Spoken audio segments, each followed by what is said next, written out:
रावण ने सीता के जन्म लेते ही समुद्र में क्यों फेंक दिया था, जानिए क्या है रामायण की असली सच्चाई।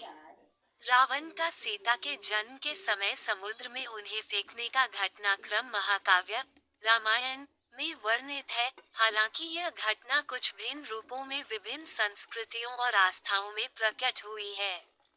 इस घटना को लेकर कई प्रकार के धार्मिक, सांस्कृतिक और ऐतिहासिक दृष्टिकोण मौजूद हैं।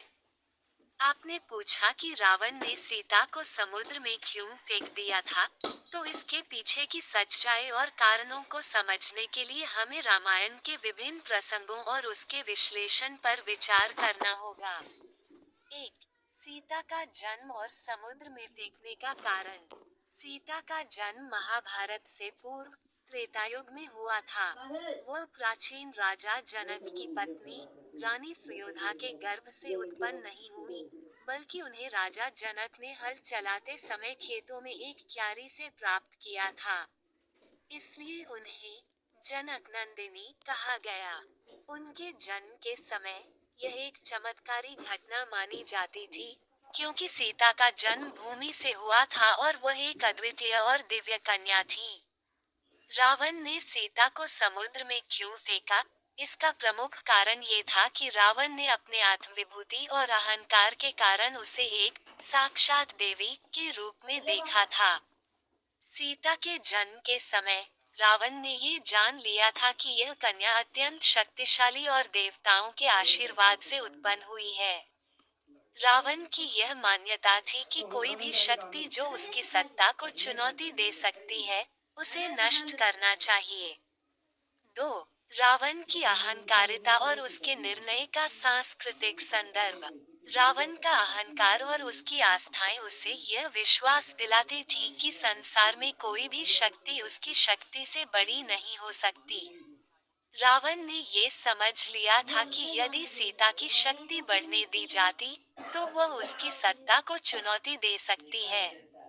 रावण का विश्वास था कि वह हर प्रकार के देवता और दिव्य शक्तियों से ऊपर है, इसलिए उसने सीता को समुद्र में फेंकने का निर्णय लिया।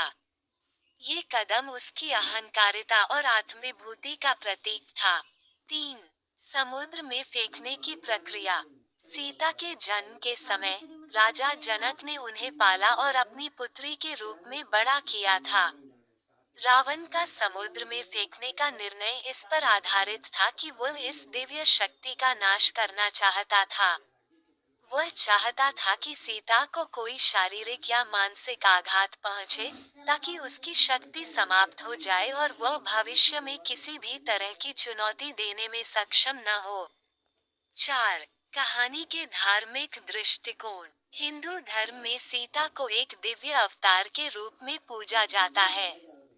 उनके जन्म को एक दिव्य घटना माना जाता है, जो एक विशेष उद्देश्य की पूर्ति के लिए हुआ था। रावण का ये कदम एक नकारात्मक और पापपूर्ण कार्य माना जाता है, क्योंकि सीता को नष्ट करना भगवान राम के लिए एक कठिन संघर्ष का कारण बना। राम और रावण के संघर्ष का अंत केवल अच्छे और बुरे के बीच के संघर्ष को प्रकट करता है। 5. विभिन्न संस्कृतियों में समझ। रावण की कहानी के विभिन्न रूप हैं।